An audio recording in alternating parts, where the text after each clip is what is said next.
Hello friends, ਅਸੀਂ ਹੁਣੇ ਤੱਕ ਰਸਾਇਣਿਕ ਸਮੀਕਰਨਾਂ ਲਿਖਣੀਆਂ, ਉਹਨਾਂ ਨੂੰ ਬਣਾਉਣਾ, ਉਹਨਾਂ ਨੂੰ ਸੰਤੁਲਿਤ ਕਰਨਾ ਸਿੱਖ ਲਿਆ ਹੈ।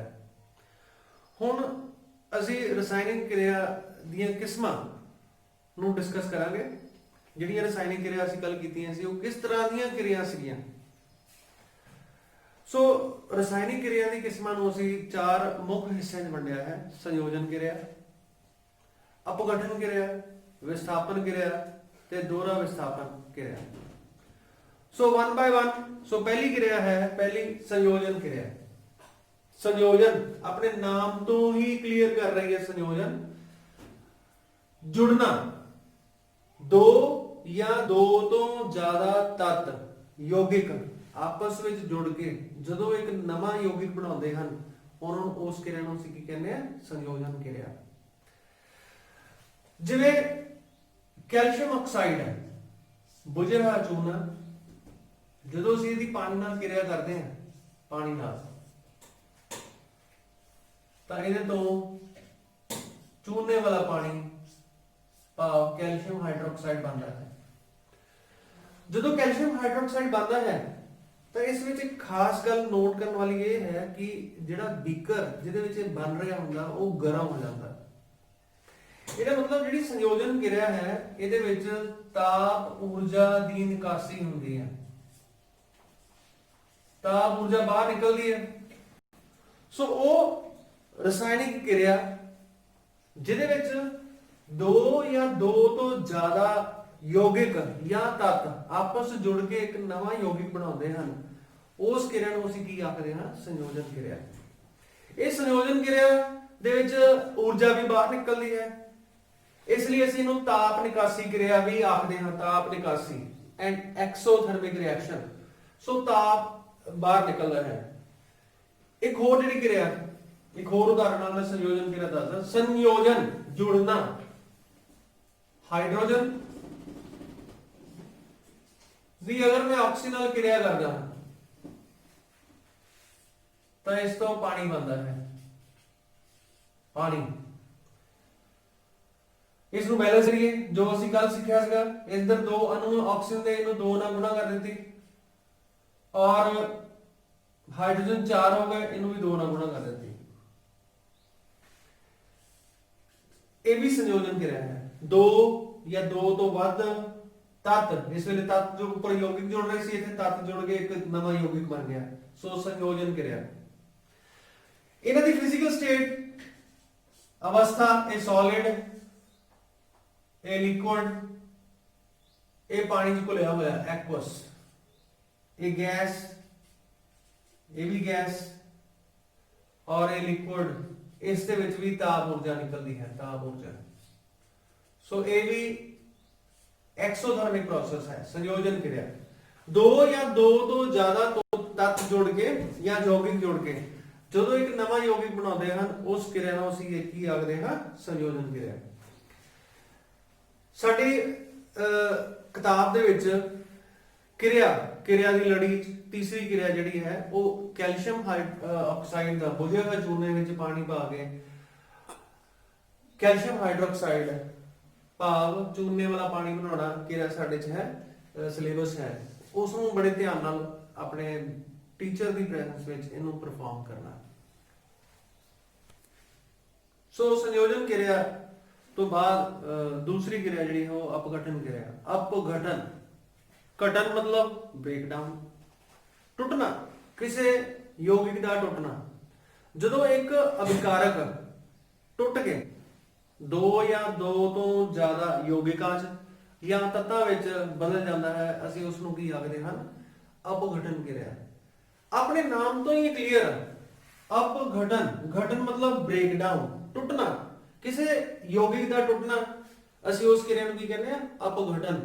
ਸੋ ਕਿਸੇ ਵੀ ਯੌਗਿਕ ਨੂੰ ਤੋੜਨਾ ਹੋਵੇ ਤਾਂ ਸਾਨੂੰ ਊਰਜਾ ਦੇਣੀ ਪੈਂਦੀ ਹੈ, ਸਪਲਾਈ ਕਰਨੀ ਪੈਂਦੀ ਹੈ, ਯਾਨੀ ਹੀਟ એનર્ਜੀ ਐਬਜ਼ੌਰਬ ਹੁੰਦੀ ਹੈ। ਸੋ ਉਹ ਰਸਾਇਣਿਕ ਕਿਰਿਆਵਾਂ ਜਿਨ੍ਹਾਂ ਵਿੱਚ ਊਰਜਾ ਸੋਖਿਤ ਹੁੰਦੀ ਹੈ ਉਸ ਨੂੰ ਅਸੀਂ ਤਾਪ ਸੋਖੀ ਕਿਰਿਆ ਯਾਨੀ ਐਂਡੋਥਰਮਿਕ ਕਿਰਿਆ ਵੀ ਆਖਦੇ ਹਾਂ। ਸੋ ਅਪਘਟਨ ਕਿਰਿਆ ਜ਼ਿਆਦਾਤਰ ਤਾਪ ਸੋਖੀ ਕਿਰਿਆਵਾਂ ਹੁੰਦੀਆਂ ਹਨ, ਜ਼ਿਆਦਾਤਰ ਤਾਪ ਸੋਖੀ ਕਿਰਿਆਵਾਂ। ਸੋ ਪਹਿਲੀ ਅਪਘਟਨ ਕਿਰਿਆ ਅਸੀਂ ਫੈਰਸ ਸਲਫੇਟ ਜੋ ਕਿ ਹਰੇ ਰੰਗ ਦਾ ਹੈ, ਇਸ ਦੇ ਵਿੱਚ ਵਾਟਰ ਆਫ ਕ੍ਰਿਸਟਲਾਈਜੇਸ਼ਨ ਪਾਣੀ ਦੇ ਅਣੂ ਲਿਖ ਵੀ ਸਕਦੇ ਹਾਂ, ਇਸ ਨੂੰ ਗਰਮ ਕੀਤਾ। ਗਰਮ ਕਰਨ ਉਪਰੰਤ ਇਹ ਫੈਰਿਕ ਆਕਸਾਈਡ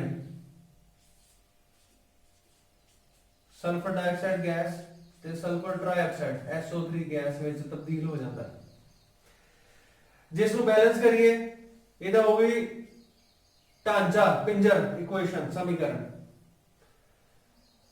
ਇੱਥੇ Fe ਦੇ ਦੋ ਅਣੂ ਹਨ, ਇਹਨੂੰ 2 ਨਾਲ ਮਲਟੀਪਲਾਈ ਕੀਤਾ, 2 Fe S2 ਹੋ ਗਏ, O8 4 8 3 2 5 3 8।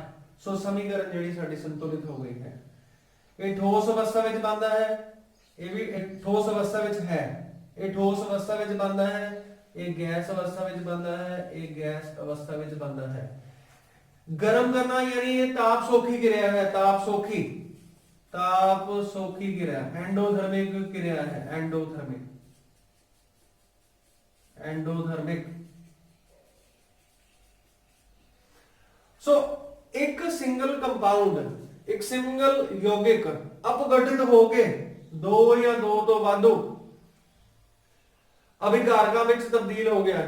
ਸੋ ਅਸੀਂ ਇਸ ਨੂੰ ਕੀ ਕਹਿੰਦੇ ਆ ਅਪਘਟਨ। ਇੱਕ ਰਿਐਕਟੈਂਟ ਤੋਂ ਨੰਬਰ ਆਫ ਪ੍ਰੋਡਕਟਸ ਬਣਨ ਅਸੀਂ ਉਸ ਕਿਰਿਆ ਨੂੰ ਕੀ ਕਹਿੰਦੇ ਆ ਅਪਘਟਨ ਕਿਰਿਆ ਕਹਿੰਦੇ ਹਾਂ। ਦੂਸਰੀ ਜਿਹੜੀ ਕਿਰਿਆ ਮੈਂ ਤੁਹਾਨੂੰ ਸਮਝਾਉਂਗਾ ਉਹ ਹੈ ਕੈਲਸ਼ੀਅਮ ਕਾਰਬੋਨੇਟ ਯਾਨੀ ਚੂਨਾ। ਜਦੋਂ ਅਸੀਂ ਚੂਨੇ ਨੂੰ ਗਰਮ ਕਰਦੇ ਹਾਂ ਤਾਂ ਉਹ ਕੈਲਸ਼ੀਅਮ ਆਕਸਾਈਡ ਤੇ ਕਾਰਬਨ ਡਾਈਆਕਸਾਈਡ 'ਚ ਤਬਦੀਲ ਹੋ ਜਾਂਦਾ ਹੈ। ਇਸ ਕਿਰਿਆ ਨੂੰ ਵੀ ਕਰਾਉਣ ਵਾਸਤੇ ਸਾਨੂੰ ਤਾਪ ਦੀ ਲੋੜ ਹੁੰਦੀ ਹੈ। ਕੈਲਸ਼ੀਅਮ ਕਾਰਬੋਨੇਟ ਨੂੰ ਗਰਮ ਕਰਨ ਤੇ ਇਹ ਟ੍ਰਾਇੰਗਲ ਵਿੱਚੋਂ ਜੋ ਸਿੰਬਲ ਅਸੀਂ ਬਣਾਉਂਦੇ ਹਾਂ ਇਹਦਾ ਮਤਲਬ ਹੁੰਦਾ ਗਰਮੀ, ਹੀਟ, ਊਰਜਾ। ਕੈਲਸ਼ੀਅਮ ਆਕਸਾਈਡ कार्बन डाइऑक्साइड तब्दील हो गई है।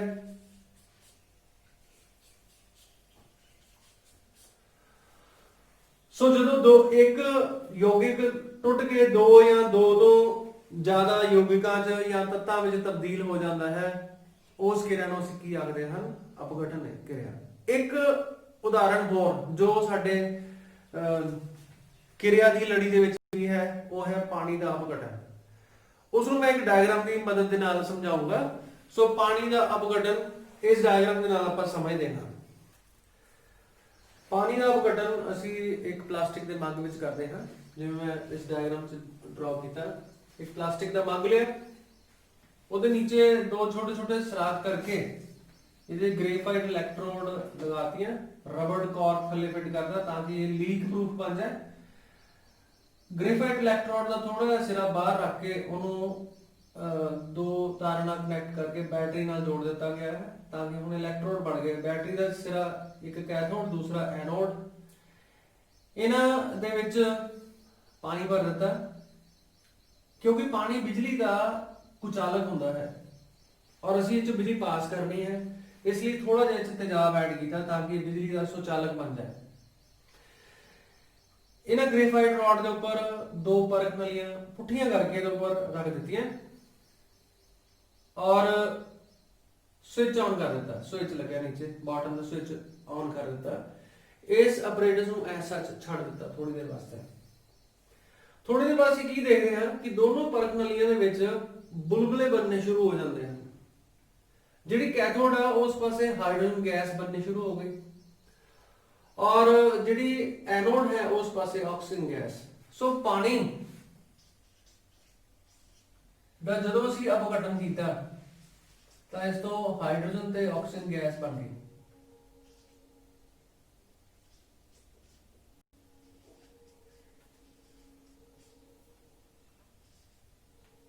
सो एक यौगिक दा दो या दो तो वध यौगिकां दे विच या तत्तां विच एलिमेंट्स विच ब्रेक होना ਅਸੀਂ ਉਸ ਕਿਰਿਆ ਨੂੰ ਕੀ ਕਹਿੰਦੇ ਆ अपघटन ਕਿਰਿਆ। ਇਸ ਦੇ ਵਿੱਚ ਵੀ ਸਾਨੂੰ ਜਿਹੜੀ ਊਰਜਾ ਹੈ ਉਹ ਬਿਜਲੀ ਦੇ ਰੂਪ ਵਿੱਚ ਸਪਲਾਈ ਕਰਨੀ ਪਈ। ਸੋ ਇਹ ਵੀ ਤਾਪ ਸੋਖੀ ਕਿਰਿਆ ਹੈ, ਐਂਡੋਥਰਮਿਕ ਪ੍ਰੋਸੈਸ ਹੈ। ਹਾਈਡਰੋਜਨ ਦੀ ਪ੍ਰੈਜ਼ੈਂਸ ਚੈੱਕ ਕਰਨ ਵਾਸਤੇ ਅਸੀਂ ਇਹਦੇ ਕੋਲ ਥੋੜੀ ਜਿਹੀ ਊਰਜਾ ਲਿਜਾ ਕੇ ਮਾਚਿਸ ਦੀ ਤੀਲੀ ਲਿਜਾ ਕੇ ਚੈੱਕ ਕਰ ਸਕਦੇ, ਪਰ ਬੜੇ ਧਿਆਨ ਨਾਲ क्योंकि ये बड़ी ज्वलनशील गैस है, इन्हों अग बहुत जल्दी लगती है। सो ऐसी अपघटन क्रिया, अपघटन। तीसरी क्रिया है विस्थापन क्रिया।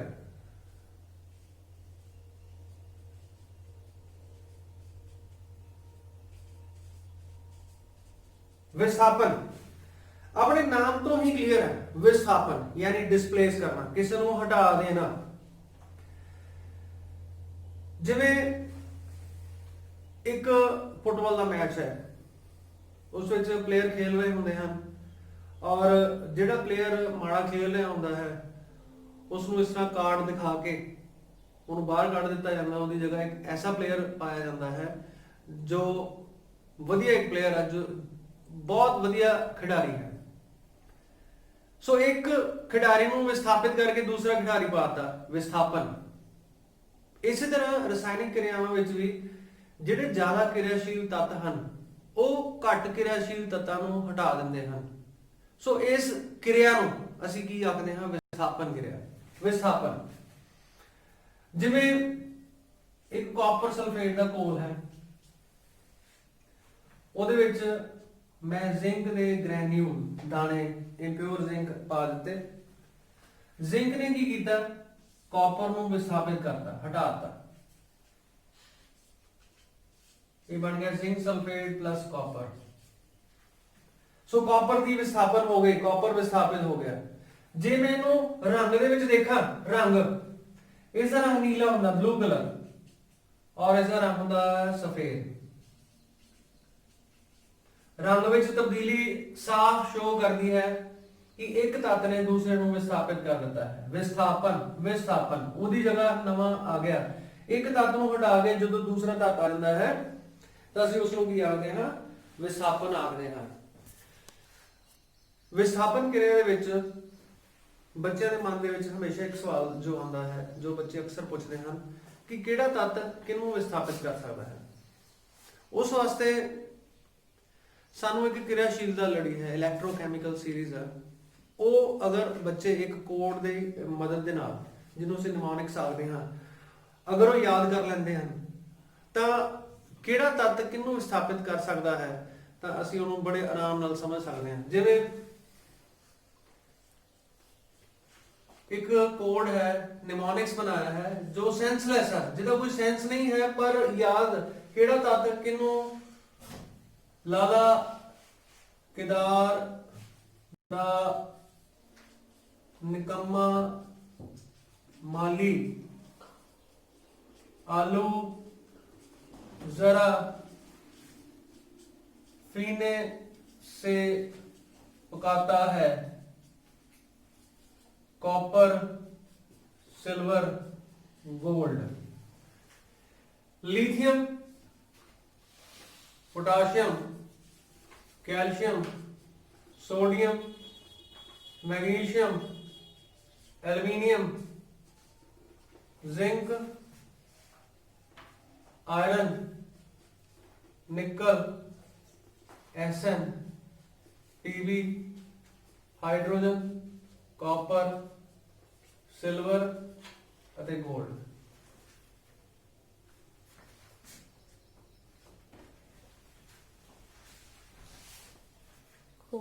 लाला केदार का निकम्मा माली आलू जरा फीने से ਜਿਹੜੇ ਇਹ ਵਾਲੇ ਤੱਤ ਜੋ ਸਾਡੇ ਖੱਬੇ ਪਾਸੇ ਆ ਉਹ ਬਹੁਤ ਕਿਰਿਆਸ਼ੀਲ ਹਨ और क्रियाशीलता इस तरफ घटती जाती है। ये जी घोल फॉर्म होनी चाहिए है, घोल, और ये ठोस होनी चाहिए, ठोस। सो अगर मैं दो प्रयोग, दो डायग्राम बना के विस्थापन क्रिया को समझाने की कोशिश करना हाँ। जिस तरह इस पास कॉपर सल्फेट का घोल है और इधर जिंक रॉड डिप की है, जिंक रॉड, और इधर जिंक सल्फेट का घोल है और इधर कॉपर रॉड डिप की है, कॉपर रॉड। किस बीकर ਦੇ ਵਿੱਚ विस्थापन होएगा या विस्थापन नहीं होएगा। ਜਿਹੜੀ ਜ਼ਿਆਦਾ क्रियाशील धात है वो ठोस फॉर्म होनी चाहिए है और घट क्रियाशील धात ਜਿਹੜੀ ਆ ਉਹ किस फॉर्म होनी चाहिए है, घोल। सो क्रियाशीलता लड़ी ਦੇ ਵਿੱਚ जिंक ਪਹਿਲਾਂ ਆਉਂਦਾ ਹੈ और कॉपर ਬਾਅਦ ਚ ਆਉਂਦਾ ਹੈ। सो ਇਹਦਾ ਘੋਲ कॉपर सल्फेट ਦਾ ਘੋल है।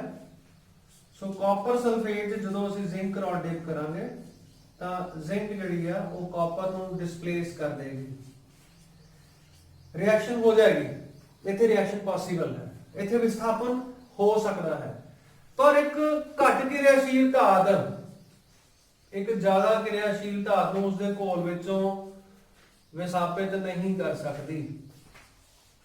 ਸੋ ਅਕਸਰ ਇਹ ਸਵਾਲ ਬੱਚਿਆਂ ਵੱਲੋਂ ਪੁੱਛਿਆ ਜਾਂਦਾ ਹੈ ਕਿ ਕਿਹੜੀ ਧਾਤ ਕਿਸ ਨੂੰ ਵਿਸਥਾਪਿਤ ਕਰ ਸਕਦੀ ਹੈ। ਇਹ ਵੀ ਇੱਕ ਕਾਮਨ ਜਿਹਾ, ਇੱਕ ਅਗਰ ਮੈਥ ਦੇ ਵਿੱਚ ਇੱਕ ਖਰਾਬ ਖਿਡਾਰੀ ਨੂੰ ਇੱਕ ਤਗੜਾ ਖਿਡਾਰੀ ਵਿਸਥਾਪਿਤ ਕਰ ਸਕਦਾ ਹੈ, ਤਗੜੇ ਖਿਡਾਰੀ ਨੂੰ ਖਰਾਬ ਖਿਡਾਰੀ ਵਿਸਥਾਪਿਤ ਨਹੀਂ ਕਰ ਸਕਦਾ। ਇਸ ਤਰ੍ਹਾਂ ਹੀ ਬੱਚੇ ਦੇ ਮਨ ਦੇ ਵਿੱਚ ਸਵਾਲ ਆਉਂਦੇ ਹੈ, ਇੱਕ ਤੇਜ਼ਾਬ ਹੈ, ਐਸਿਡ ਦਾ ਘੋਲ ਹੈ, ਐਸਿਡ ਕੋਈ ਵੀ ਐਸਿਡ ਦਾ ਘੋਲ ਹੈ, ਜੇ ਤੁਸੀਂ ਇਹਦੇ ਵਿੱਚ ਜ਼ਿੰਕ ਰੋਡ ਡਿਪ ਕਰੋਗੇ, ਜ਼ਿੰਕ ਕਿਰਿਆਸ਼ੀਲਤਾ ਲੜੀ ਚ ਪਹਿਲਾਂ ਆਂਦੀ ਹੈ ਜ਼ਿੰਕ, ਤਾਂ ਇੱਥੇ ਰਿਐਕਸ਼ਨ ਹੋ ਜਾਏਗੀ, ਕਿਰਿਆ ਹੋ ਜਾਏਗੀ। ਪਰ ਜੇਕਰ ਤੁਸੀਂ ਇਹਦੇ ਵਿੱਚ ਕਾਪਰ ਰੋਡ ਡਿਪ ਕਰੋਗੇ, ਕਾਪਰ ਰੋਡ, ਕਿਉਂਕਿ ਕਾਪਰ ਘੱਟ ਕਿਰਿਆਸ਼ੀਲ ਧਾਤ ਹੈ, ਉਹ ਉਸ ਨੂੰ ਵਿਸਥਾਪਿਤ ਨਹੀਂ ਕਰੇਗੀ। ਸੋ ਇੱਕ ਤੱਤ ਦਾ ਦੂਸਰੇ ਤੱਤ ਨੂੰ ਵਿਸਥਾਪਿਤ ਕਰ ਦੇਣਾ, ਅਸੀਂ ਉਸ ਕਿਰਿਆ ਨੂੰ ਕੀ ਆਖਦੇ ਹਾਂ? ਵਿਸਥਾਪਨ ਕਿਰਿਆ ਆਖਦੇ ਹਾਂ। ਅਗਲੀ ਰਸਾਇਣਿਕ ਸਮੀਕਰਨ ਜੋ ਕਿਰਿਆ ਹੈ ਉਹ ਹੈ ਦੋਹਰਾ ਵਿਸਥਾਪਨ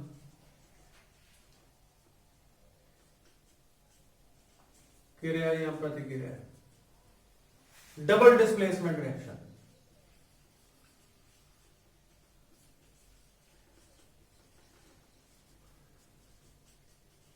दोहरा यानी दो बारी, डबल दो बारी डिस्प्लेसमेंट, डिस्प्लेसमेंट ਆਪਾਂ दो बारी विस्थापन करना, दो बार। इस विच की है, जिस तरह सिल्वर नाइट्रेट का घोल लिया, ਇਹਦੇ ਵਿੱਚ NaCl ਦਾ ਘੋਲ ਪਾਇਆ, ਦੋਹਰਾ ਵਿਸਥਾਪਨ ਕੀ ਹੈ? ਇੱਕ ਧਨਾਤਮਕ ਆयन दूसरे ਧਨਾਤਮਕ ਆयन ਨੂੰ ਉਸ ਦੀ ਜਗ੍ਹਾ ਤੋਂ ਹਟਾਏਗਾ और एक ऋणात्मक दूसरे ऋणात्मक ਨੂੰ ਉਸ ਦੀ ਜਗ੍ਹਾ ਤੋਂ ਹਟਾਏਗਾ।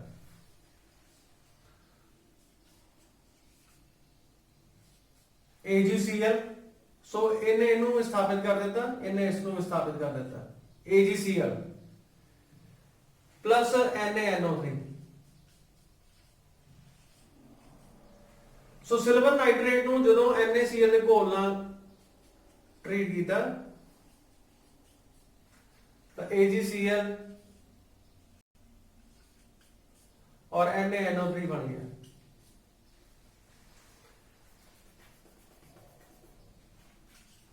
ਬਣ ਗਿਆ। ਸੋ ਦੋਹਰਾ ਵਿਸਥਾਪਨ ਕਿਰਿਆ ਹੋ ਗਈ। ਇਸ ਦੇ ਵਿੱਚ ਜਿਹੜਾ ਇੱਕ ਪ੍ਰੋਡਕਟ ਬਣਿਆ, ਇੱਕ ਪ੍ਰੋਡਕਟ ਉਹ ਠੋਸ ਫਾਰਮ ਚ ਬਣਿਆ, ਯਾਨੀ ਉਹ ਥੱਲੇ ਬਹਿ ਗਿਆ। ਸੋ ਜਿਸ ਵੀ ਕਿਰਿਆ ਦੇ ਵਿੱਚ ਕੋਈ ਇੱਕ ਅੱਧਾ ਪ੍ਰੋਡਕਟ ਨੀਚੇ ਸੈਟਲ ਹੋ ਜਾਏ, ਬੈਠ ਜਾਏ, ਅਸੀਂ ਉਸ ਜਿਹੜਾ ਬੈਠਿਆ ਨੀਚੇ ਉਹਨੂੰ ਅਵਖੇਪ ਆਖਦੇ ਹਾਂ, ਅਵਖੇਪ। ਔਰ ਇਸ ਕਿਰਿਆ ਨੂੰ ਅਸੀਂ ਅਵਖੇਪਨ ਕਿਰਿਆ ਵੀ ਆਖਦੇ ਹਾਂ, ਅਵਖੇਪਨ। ਅਵਖੇਪਨ, ਅਵਖੇਪ मतलब प्रेसिपिटेट कोई चीज बह गई, प्रेसिपिटेशन रिएक्शन, यानी अवखेपन प्रति। दोहरा विस्थापन तो है ही है। दोहरा विस्थापन मींस कि एक धनात्मक एक कीटायन ने दूसरे कीटायन को रिप्लेस कर दिता और एक एनायन ने दूसरे एनायन को, डबल डिस्प्लेसमेंट हो गई। डबल सिंगल डिस्प्लेसमेंट विस्थापन क्रिया या डिस्प्लेसमेंट रिएक्शन की सी, ਉਹਦੇ ਸਿਰਫ ਇੱਕ कीटायन या एक एनायन दूसरे ਨੂੰ ਆਪਣੀ ਜਗ੍ਹਾ ਤੋਂ ਹਟਾ ਦਿੰਦਾ ਹੈ, ਪਰ ਇਹਦੇ ਵਿੱਚ ਦੋ, ਇੱਕ कीटायन दूसरे कीटायन ਨੂੰ और एनायन ਨੂੰ ਆਪਣੀ ਜਗ੍ਹਾ ਤੋਂ ਹਟਾ ਦਿੰਦੇ ਹਨ। ਅਸੀਂ ਇਹਨਾਂ ਕਿਰਿਆ ਨੂੰ ਕੀ ਕਹਿੰਦੇ ਆ? ਦੋਹਰਾ ਵਿਸਥਾਪਨ। ਇੱਕ ਹੋਰ ਉਦਾਹਰਨ ਨਾਲ ਸਮਝਦੇ ਹਾਂ। ਇਹ ਸੋਡੀਅਮ ਸਲਫੇਟ ਦਾ ਘੋਲ ਹੈ, ਇਸ ਵਿੱਚ ਬੇਰੀਅਮ ਕਲੋਰਾਈਡ ਪਾਇਆ, ਦੋਨੋਂ ਘੋਲ ਐਕਵਸ, ਦੋਨੋਂ ਘੋਲ ਹਨ। ਜਦੋਂ ਅਸੀਂ ਇਹਨਾਂ ਨੂੰ ਮਿਕਸ ਕੀਤਾ ਤਾਂ ਇਹਦੇ ਤੋਂ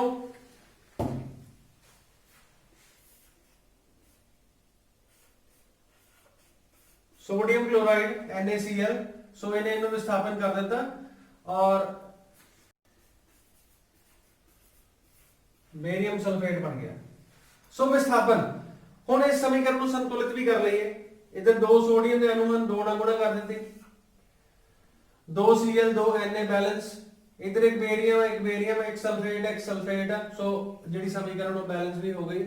ਪਰ ਜੋ ਬੇਰੀਅਮ ਸਲਫੇਟ ਬਣਿਆ ਹੈ ਉਹ ਸੋਲਿਡ ਅਵਸਥਾ ਵਿੱਚ ਅਵਖੇਪ ਦੀ ਫਾਰਮ ਚ ਬਣਦਾ ਹੈ। ਅਵਖੇਪ ਇਹ ਵੀ ਇੱਕ ਅਵਖੇਪਨ ਪ੍ਰਤੀਕਿਰਿਆ ਵੀ ਹੈ। ਸੋ ਕਈ ਵਾਰ ਪੁੱਛਿਆ ਜਾਂਦਾ ਹੈ ਅਵਖੇਪ ਕੀ ਹੁੰਦੇ ਹਨ। ਕਿਸੇ ਵੀ ਰਸਾਇਣਿਕ ਕਿਰਿਆ ਦੇ ਦੌਰਾਨ ਅਗਰ ਕੋਈ ਇੱਕ ਉਤਪਾਦ ਠੋਸ ਅਵਸਥਾ ਵਿੱਚ ਬਣਦਾ ਹੈ ਤਾਂ ਅਸੀਂ ਉਸ ਨੂੰ ਅਵਖੇਪਨ ਪ੍ਰਤੀਕਿਰਿਆ ਆਖਦੇ ਹਾਂ। ਜੋ ਠੋਸ ਬਣਦਾ ਹੈ ਉਹਨੂੰ ਕੀ ਆਖਦੇ ਹਨ? ਅਵਖੇਪ। ਅਗਰ ਇੱਕ ਧਨਾਤਮਕ ਆਇਨ ਦੂਸਰੇ ਧਨਾਤਮਕ ਆਇਨ ਨੂੰ ਹਟਾ ਦਿੰਦਾ ਹੈ ਤੇ ਨਾਲ ਦੀ ਨਾਲ ਇੱਕ ਐਨਾਇਨ ਰਿਣਾਤਮਕ ਆਇਨ ਕਣ ਦੂਸਰੇ ਰਿਣਾਤਮਕ ਨੂੰ ਹਟਾ ਦਿੰਦਾ ਹੈ, ਅਸੀਂ ਉਸ ਨੂੰ ਕੀ ਆਖਦੇ ਹਾਂ? ਦੋਹਰਾ ਵਿਸਥਾਪਨ। ਸੋ ਇਹ ਸਨ 4 ਰਸਾਇਣਿਕ ਕਿਰਿਆਵਾਂ। ਪਹਿਲੀ ਕਿਰਿਆ ਸੀ ਸੰਯੋਜਨ ਯਾਨੀ ਜੁੜਨਾ, ਦੂਸਰੀ ਕਿਰਿਆ ਸੀ ਅਪਘਟਨ ਤੇ ਸੰਯੋਜਨ ਇੱਕ ਦੂਜੇ ਦੇ ਉਲਟੇ ਹਨ। ਤੀਸਰੀ ਸੀ ਵਿਸਥਾਪਨ ਕਿਰਿਆ ਜਿਹਦੇ ਵਿੱਚ ਇੱਕ ਕੈਟਾਇਨ ਦੂਸਰੇ ਕੈਟਾਇਨ ਨੂੰ ਹਟਾ ਸਕਦਾ ਹੈ ਜਾਂ ਇੱਕ ਐਨਾਇਨ ਦੂਸਰੇ ਐਨਾਇਨ ਨੂੰ ਹਟਾ ਸਕਦਾ ਹੈ। ਤੇ ਚੌਥਾ ਸੀ ਦੋਹਰਾ ਵਿਸਥਾਪਨ ਜਿਹਦੇ ਵਿੱਚ ਇੱਕ ਧਨਾਤਮਕ ਦੂਸਰੇ ਧਨਾਤਮਕ ਨੂੰ ਉਸੇ ਵੇਲੇ ਇੱਕ ਰਿਣਾਤਮਕ ਦੂਸਰੇ ਨੂੰ ਹਟਾ ਦਿੰਦਾ ਆਪਣੀ ਜਗ੍ਹਾ ਤੋਂ, ਦੋਹਰਾ ਵਿਸਥਾਪਨ ਕਰ ਦਿੰਦਾ ਹੈ। ਇਹਦੇ ਨਾਲ ਅਵਖੇਪਨ ਪ੍ਰਤੀਕਿਰਿਆ ਵੀ ਸਮਝੀ ਅਸੀਂ। ਅਵਖੇਪਨ ਕੀ ਹੁੰਦੀ ਹੈ? ਇਹਨਾਂ ਵਿੱਚ ਅਸੀਂ ਤਾਪ ਸੋਖੀ ਤਾਪ ਨਿਕਾਸੀ ਚੀਜ਼ਾਂ ਵੀ ਪੜ੍ਹੀਆਂ। ਜਿਹੜਾ ਨੈਕਸਟ ਆਰਟੀਕਲ ਹੁਣ ਅਸੀਂ ਡਿਸਕਸ ਕਰਾਂਗੇ ਉਹ ਹੈ ਖੋਰਨ। ਖੋਰਨ ਕੀ ਹੁੰਦਾ ਹੈ? ਖੋਰਨ ਸ਼ੁਰੂ ਕਰਨ ਤੋਂ ਪਹਿਲਾਂ ਇੱਕ ਹੋਰ ਟੌਪਿਕ ਹੈ ਜੋ ਹੈ ਆਕਸੀਕਰਨ, ਕਿਉਂਕਿ ਖੋਰਨ ਵੀ ਆਕਸੀਕਰਨ ਹੀ ਹੈ, ਉਸ ਦਾ ਸਮਝਣਾ ਵੀ ਜ਼ਰੂਰੀ ਹੈ। ਆਕਸੀਕਰਨ ਅਤੇ ਲਘੂਕਰਨ, ਇਹ ਆਕਸੀਕਰਨ ਕੀ ਹੈ? ਆਕਸੀਕਰਨ ਮਤਲਬ ਆਕਸੀਜਨ ਦਾ ਵਾਧਾ। ਜੇ ਅਸੀਂ ਹੋਰ ਇਸ ਤੋਂ ਥੋੜਾ ਚਲੀਏ, ਆਕਸੀਜਨ ਜਾਂ ਕਿਸੇ ਵੀ ਅਧਾਤ ਦਾ ਵਾਧਾ, ਆਕਸੀਜਨ ਅਧਾਤ ਦਾ ਵਾਧਾ, ਇਲੈਕਟ੍ਰੋਨੈਗੇਟਿਵ ਤੱਤ ਦਾ ਵਾਧਾ, ਉਹਨੂੰ ਆਕਸੀਕਰਨ ਕਹਿੰਦੇ ਹਨ। ਕਾਪਰ, ਇਸ ਦੇ ਵਿੱਚ ਆਕਸੀਜਨ ਇਹਨੂੰ ਗਰਮ ਕੀਤਾ, ਇਹ ਕਾਪਰ ਦਾ ਆਕਸਾਈਡ ਬਣ ਗਿਆ, ਕਾਪਰ ਦਾ ਆਕਸਾਈਡ। ਸੋ ਕਾਪਰ ਦੇ ਵਿੱਚ ਤਾਂਬੇ ਦੇ ਵਿੱਚ ਆਕਸੀਜਨ ਦਾ ਵਾਧਾ ਹੋ ਕੇ ਕੀ ਬਣ ਗਿਆ? Copper oxide. ਸੋ ਕਾਪਰ ਦਾ ਕੀ ਹੋਇਆ? ਆਕਸੀਕਰਨ। ਕਿਸੇ ਵੀ ਚੀਜ਼ ਦੇ ਆਕਸੀਜਨ ਦੇ ਵਾਧੇ ਨੂੰ ਅਸੀਂ ਕੀ ਆਖਦੇ ਹਾਂ? ਆਕਸੀਕਰਨ। ਲਘੂਕਰਨ, ਕਿਸੇ ਵੀ ਸਮੀਕਰਨ ਵਿੱਚ ਰਸਾਇਣਿਕ ਕਿਰਿਆ ਵਿੱਚ ਹਾਈਡਰੋਜਨ ਦੇ ਵਾਧੇ ਨੂੰ ਅਸੀਂ ਕੀ ਆਖਦੇ ਹਾਂ?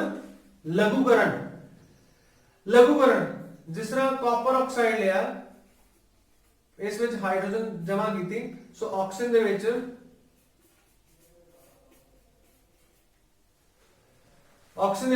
ਹਾਈਡਰੋਜਨ ਐਡ ਕਰ ਦਿੱਤੀ। ਸੋ ਇਹ ਕਾਪਰ ਆਕਸਾਈਡ ਜਾਂ ਆਕਸੀਜਨ ਦਾ ਘਾਟਾ, ਜੇ ਤੁਸੀਂ ਇਹਨੂੰ ਧਿਆਨ ਨਾਲ ਵੇਖੋ, ਇਧਰ ਆਕਸੀਜਨ ਦਾ ਵਾਧਾ ਜਾਂ ਹਾਈਡਰੋਜਨ ਦਾ ਘਾਟਾ, ਦੋ ਪਰਿਭਾਸ਼ਾ ਅਸੀਂ ਬਣਾ ਸਕਦੇ ਹਾਂ ਆਕਸੀਕਰਨ ਦੀਆਂ। ਕੋਈ ਵੀ ਰਸਾਇਣਿਕ ਕਿਰਿਆ ਜਿਸ ਵਿੱਚ ਆਕਸੀਜਨ ਦਾ ਵਾਧਾ ਹੁੰਦਾ ਹੈ ਜਾਂ ਹਾਈਡਰੋਜਨ ਦਾ ਘਾਟਾ ਹੁੰਦਾ ਹੈ ਉਸ ਨੂੰ ਅਸੀਂ ਆਕਸੀਕਰਨ ਆਖਦੇ ਹਾਂ। ਕੋਈ ਵੀ ਰਸਾਇਣਿਕ ਪ੍ਰਤੀਕਿਰਿਆ ਜਿਸ ਵਿੱਚ ਹਾਈਡਰੋਜਨ ਦਾ ਵਾਧਾ ਹੁੰਦਾ ਹੈ ਜਾਂ ਆਕਸੀਜਨ ਦਾ ਘਾਟਾ ਹੁੰਦਾ ਹੈ ਉਸ ਨੂੰ ਕੀ ਕਹਿੰਦੇ ਆ? ਲਘੂਕਰਨ ਆਖਦੇ ਹਾਂ। ਇੱਕ ਮੈਂ ਉਦਾਹਰਣ ਪਾਣੀ ਦਾ ਬਣਨਾ, ਇਹਦੇ ਨਾਲ ਬਿਲਕੁਲ ਸਪਸ਼ਟ ਹੋ ਜਾਂਦਾ ਹੈ ਕਿ ਹਾਈਡਰੋਜਨ ਤੋਂ ਬਣਿਆ ਵਾਟਰ, ਯਾਨੀ ਇਹਦੇ ਵਿੱਚ ਆਕਸੀਜਨ ਨਹੀਂ ਸੀ, ਇਹਦੇ ਵਿੱਚ ਆਕਸੀਜਨ ਇੱਧਰ ਆ ਗਈ, ਯਾਨੀ ਇਹਦੇ ਵਿੱਚ ਆਕਸੀਜਨ ਦਾ ਵਾਧਾ ਹੋਇਆ, ਆਕਸੀਜਨ ਦਾ ਵਾਧਾ ਹੋਇਆ। ਇੱਧਰ ਆਕਸੀਜਨ ਸੀ, ਇੱਧਰ ਵਾਟਰ ਬਣਿਆ, ਯਾਨੀ ਇੱਧਰ ਹਾਈਡਰੋਜਨ ਦਾ ਵਾਧਾ ਹੋਇਆ, ਸੋ ਜੇ ਆਕਸੀਜਨ ਦਾ ਵਾਧਾ ਹੋਇਆ ਯਾਨੀ ਇਹਦਾ ਕੀ ਹੋਇਆ? ਆਕਸੀਕਰਨ। और ਇਹਦੇ ਹਾਈਡਰੋਜਨ ਦਾ ਵਾਧਾ ਹੋਇਆ, ਇਹਦਾ ਕੀ ਹੋਇਆ? ਲਘੂਕਰਨ। ਕਿਸੇ ਵੀ ਰਸਾਇਣਿਕ ਕਿਰਿਆ ਦੇ ਵਿੱਚ ਆਕਸੀਜਨ ਦੇ ਵਾਧੇ ਨੂੰ ਅਸੀਂ ਆਕਸੀਕਰਨ ਆਖਦੇ ਹਾਂ ਔਰ ਹਾਈਡਰੋਜਨ ਦੇ ਵਾਧੇ ਨੂੰ ਕੀ ਆਖਦੇ ਹਨ? ਲਘੂਕਰਨ ਆਖਦੇ ਹਨ। ਜਦੋਂ ਇਹ ਦੋਨੋਂ ਕਿਰਿਆ ਨਾਲੋਂ ਨਾਲ ਹੁੰਦੀਆਂ ਹਨ ਤਾਂ ਅਸੀਂ ਇਹਨਾਂ ਨੂੰ ਰਿਡਾਕਸ ਰਿਐਕਸ਼ਨ ਆਖਦੇ ਹਾਂ। ਰਿਡਾਕਸ ਰਿਐਕਸ਼ਨਸ ਨਾਮ ਤੋਂ ਕਲੀਅਰ ਹੈ। रेड मतलब रिडक्शन मतलब लघुकरण, ऑक्स मतलब ऑक्सीडेशन मतलब ऑक्सीकरण। सो oxidation reduction, chemical reaction where both oxidation and reduction reactions are taking simultaneously side by side are called redox reaction. So ਲਘੂਕਰਨ ਤੇ ਆਕਸੀਕਰਨ ਦੋਨੋਂ ਜਿਹੜੀਆਂ ਕਿਰਿਆਵਾਂ ਇੱਕ ਦੂਜੇ ਦੇ ਨਾਲ ਨਾਲ ਚੱਲਦੀਆਂ ਹਨ। ਅਗਲਾ ਆਰਟੀਕਲ ਜਿਹੜਾ ਅਸੀਂ ਡਿਸਕਸ ਕਰਾਂਗੇ ਉਹ ਹੈ ਖੋਰਨ।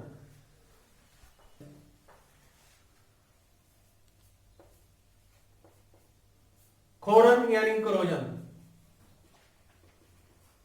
ਜੇ ਸਿੰਪਲ ਭਾਵ ਚ ਲਿਖਿਆ ਜਾਵੇ ਤਾਂ ਰਸਟਿੰਗ। ਜੋ ਅਸੀਂ ਡਿਸਕਸ ਕਰਾਂਗੇ ਰਸਟਿੰਗ, ਜੰਗਾਲ ਲੱਗਣਾ, ਲੋਹੇ ਨੂੰ ਜੰਗਾਲ ਲੱਗਣਾ। ਖੋਰਨ ਵੀ ਆਕਸੀਕਰਨ ਹੈ, ਧਾਤਾਂ ਦਾ ਆਕਸੀਡੇਸ਼ਨ, ਆਕਸੀਕਰਨ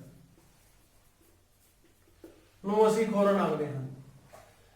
ਉਦਾਹਰਨ ਵਜੋਂ ਲੋਹਾ हवा और पानी के संपर्क में आके ऑक्साइड बनाता है।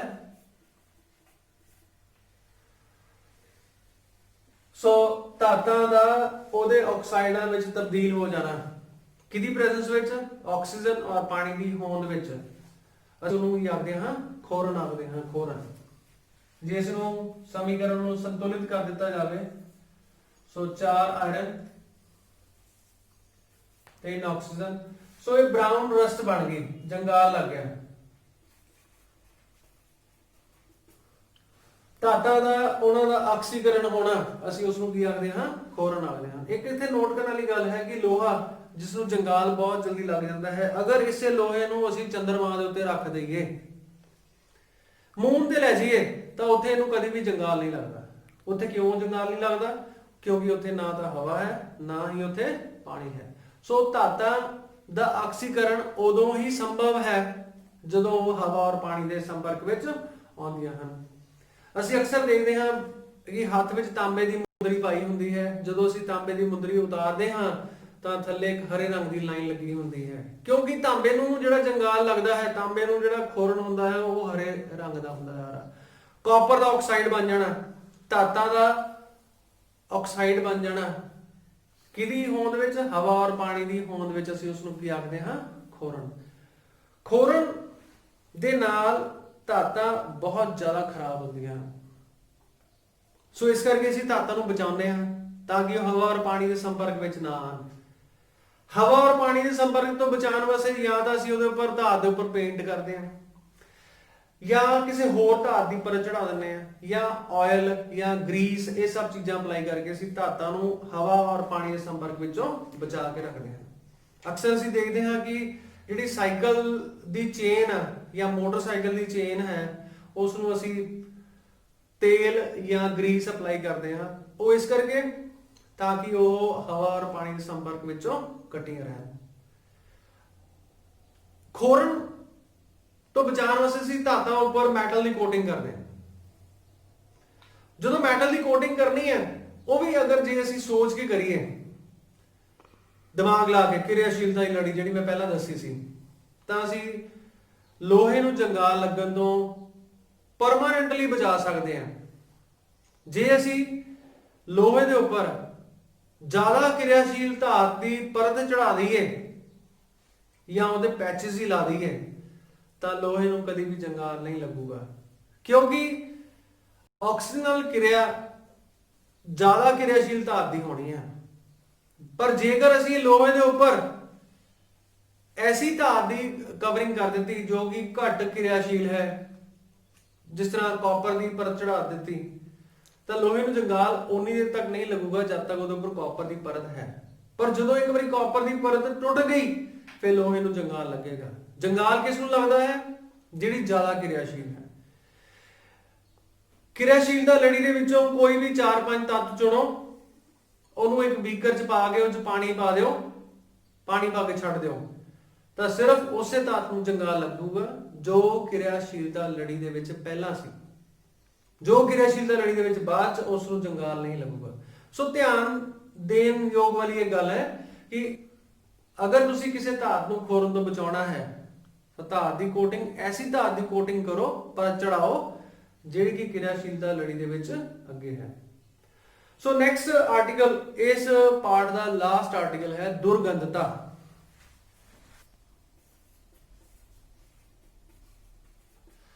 दुर्गंधता यानी रेंसिडिटी। रेंसिडिटी, दुर्गंध यानी फाउल स्मैल, बैड स्मैल। कई बार ਅਸੀਂ ਦੇਖਦੇ ਹਾਂ ਕਿ ਖਾਣ ਪੀਣ ਵਾਲੀ ਚੀਜ਼ਾਂ ਜਦੋਂ ਪਈਆਂ ਰਹਿੰਦੀਆਂ ਹਨ ਤਾਂ ਉਹਨਾਂ ਦੇ ਵਿੱਚ ਗੰਦੀ ਸਮੈਲ, ਦੁਰਗੰਧ ਆਣੀ ਸ਼ੁਰੂ ਹੋ ਜਾਂਦੀ ਹੈ। ਅਸੀਂ ਕਹਿੰਦੇ ਚੀਜ਼ ਖਰਾਬ ਹੋ ਗਈ ਹੈ, ਐਕਚੁਅਲੀ ਉਹ ਚੀਜ਼ ਖਰਾਬ ਕਿਉਂ ਹੋਈ? ਕਿਉਂਕਿ ਜਿਹੜੀ ਖਾਣ ਪੀਣ ਵਾਲੀ ਚੀਜ਼ਾਂ ਹੈ ਉਹਨਾਂ ਵਿੱਚ ਅਨਸੈਚੂਰੇਟਡ ਫੈਟਸ ਹਨ, ਤੇਲ ਹੈ, ਘਿਓ ਹੈ, ਉਹ ਕਾਰਬਨਿਕ ਯੌਗਿਕ ਹਨ ਜਿਨ੍ਹਾਂ ਵਿੱਚ ਡਬਲ, ਦੋਹਰਾ ਸੰਬੰਧ ਜਾਂ ਟ੍ਰਿਪਲ ਬੌਂਡ, ਤੀਹਰਾ ਸੰਬੰਧ ਹੈ, ਡਬਲ ਜਾਂ ਟ੍ਰਿਪਲ ਬੌਂਡ ਹੈ। ਸੋ ਆਰਗੈਨਿਕ ਕੰਪਾਊਂਡ ਜਿਹੜੇ ਆ ਉਹਨਾਂ ਦਾ ਵੀ ਆਕਸੀਕਰਨ ਹੁੰਦਾ ਹੈ। ਆਕਸੀਜਨ ਦੀ ਹੋਂਦ ਵਿੱਚ ਉਹ ਦੁਰਗੰਧ ਬਣਾਉਣ ਵਾਲੇ ਕੰਪਾਊਂਡ ਵਿੱਚ ਚੇਂਜ ਹੋ ਜਾਂਦੇ ਹਨ, ਗੰਦੀ ਸਮੈਲ ਆਣੀ ਸ਼ੁਰੂ ਹੋ ਜਾਂਦੀ ਹੈ। ਆਰਗੈਨਿਕ ਕੰਪਾਊਂਡ ਦਾ ਆਕਸੀਕਰਨ ਨੂੰ ਅਸੀਂ ਕੀ ਆਖਦੇ ਹਾਂ? ਦੁਰਗੰਧਤਾ। ਸੋ ਖਾਣ ਪੀਣ ਵਾਲੇ ਸਮਾਨ ਦੇ ਵਿੱਚੋਂ ਗੰਦੀ ਸਮੈਲ ਆਉਣੀ ਜਦੋਂ ਉਹ ਆਕਸੀਜਨ ਦੇ ਨਾਲ ਕਿਰਿਆ ਕਰਦੀਆਂ ਹਨ ਤਾਂ ਅਸੀਂ ਉਸ ਨੂੰ ਕੀ ਆਖਦੇ ਹਨ? ਦੁਰਗੰਧਤਾ, ਰੈਂਸਿਡਿਟੀ। ਇੱਥੇ ਇੱਕ ਵੀ ਧਿਆਨ ਦੇਣ ਵਾਲੀ ਉਹ ਗੱਲ ਹੈ ਕਿ ਧਿਆਨ ਦੇਣ ਵਾਲੀ ਕਿ ਜਦੋਂ ਅਸੀਂ ਕੁਰਕਰੇ ਜਾਂ ਚਿਪਸ ਖਰੀਦਦੇ ਹਾਂ ਅਸੀਂ ਦੇਖਦੇ ਹਾਂ ਕਿ ਉਹਦਾ ਲਿਫਾਫਾ ਜਿਹੜਾ ਫੁੱਲਿਆ ਹੋਇਆ ਹੈ, ਉਹਦੇ ਵਿੱਚ ਚਿਪਸ ਹਨ, ਪਰ ਜਦੋਂ ਅਸੀਂ ਉਹਨੂੰ ਓਪਨ ਕਰਦੇ ਹਾਂ ਉਹ ਚੋਂ ਹਵਾ ਬਹੁਤ ਸਾਰੀ ਨਿਕਲਦੀ ਹੈ। ਹਵਾ ਦਾ ਕਿਹੜਾ ਹਿੱਸਾ ਉਹ 'ਚ ਜ਼ਿਆਦਾ ਹੁੰਦਾ ਹੈ? ਨਾਈਟ੍ਰੋਜਨ। ਹਮੇਸ਼ਾ ਅਸੀਂ ਖਾਣ ਪੀਣ ਵਾਲੀ ਚੀਜ਼ ਨੂੰ ਅਗਰ ਬਚਾ ਕੇ ਰੱਖਣਾ ਹੈ ਤਾਂ ਅਸੀਂ ਉਹਨੂੰ ਹਮੇਸ਼ਾ ਪੈਕ ਕਰਕੇ ਰੱਖਦੇ ਹਾਂ ਨਾਈਟ੍ਰੋਜਨ, ਤਾਂ ਕਿ ਉਹ ਆਕਸੀਜਨ ਦੇ ਸੰਪਰਕ ਵਿੱਚ ਨਾ ਆਵੇ। ਦੁਰਗੰਧਤਾ ਤਾਂ ਉਦੋਂ ਹੀ ਆਏਗੀ ਜਦੋਂ ਉਹ ਕਿਹਦੇ ਸੰਪਰਕ ਵਿੱਚ ਆਉਣਗੇ? ਆਕਸੀਜਨ ਦੇ ਸੰਪਰਕ ਵਿੱਚ। ਜਦੋਂ ਆਕਸੀਜਨ ਦੇ ਸੰਪਰਕ ਵਿੱਚ ਨਹੀਂ ਆਉਣਗੇ ਤਾਂ ਦੁਰਗੰਧਤਾ ਪੈਦਾ ਨਹੀਂ ਹੋਏਗੀ। ਦੁਰਗੰਧਤਾ ਕੀ ਚੀਜ਼ ਹੈ? ਤੇਲ ਜਾਂ ਚਰਬੀ ਦਾ ਆਕਸੀਕਰਨ, ਅਸੀਂ ਉਸ ਨੂੰ ਕੀ ਆਖਦੇ ਹਾਂ? ਦੁਰਗੰਧਤਾ। ਸੋ ਇਸ ਤਰ੍ਹਾਂ ਇਹ ਸਾਡਾ ਪਾਠ ਜਿਹੜਾ ਉਹ ਸਮਾਪਤ ਹੁੰਦਾ ਹੈ। ਸੋ ਪਹਿਲਾ ਪਾਠ, ਉਮੀਦ ਹੈ ਤੁਹਾਨੂੰ ਸਾਰੇ ਬੱਚਿਆਂ ਨੂੰ ਚੰਗੀ ਤਰ੍ਹਾਂ ਸਮਝ ਲੱਗ ਗਿਆ ਹੋਵੇਗਾ। ਧੰਨਵਾਦ।